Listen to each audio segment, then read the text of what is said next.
Танаа ганц хүүч нь миний эмэгтэйд халдаад байна. Болохгүй бол ээжтэй нь адилхан болгоод өгч чадна шүү.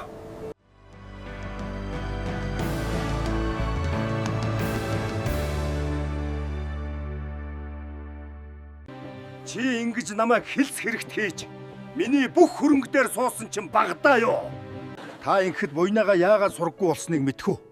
Хэдэн сар ухаангүй хэвтэж байгаа сэртэл ой санамжаа алдчихсан байсан. Танаа ганц хүүч нь миний эмэгтэйд халдаад байна. Болохгүй бол ээжтэй нь адилхан болгоод өгч чадна шүү.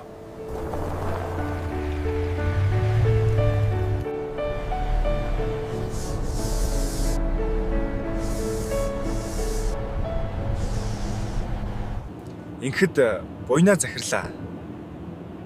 Та залуудаа юу хийж исэн бэ? Их чинь 95 оноос өмнөх юу ч сандаггүй.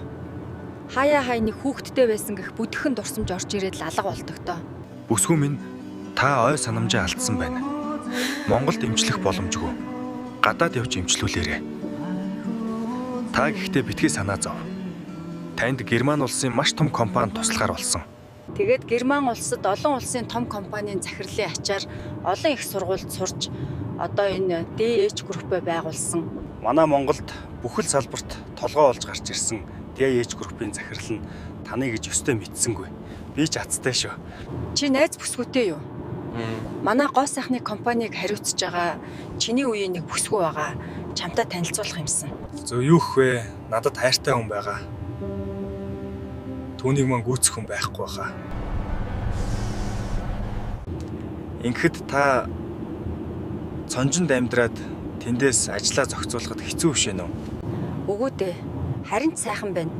Ер нь дэлхийд энэ цонжингийн шийдэлтэй хотхнууд баригдаж хүмүүс тийшээ хошуурч байгаа.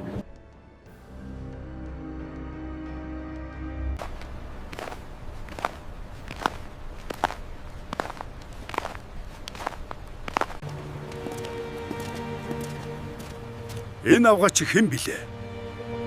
Буйнаа юу та?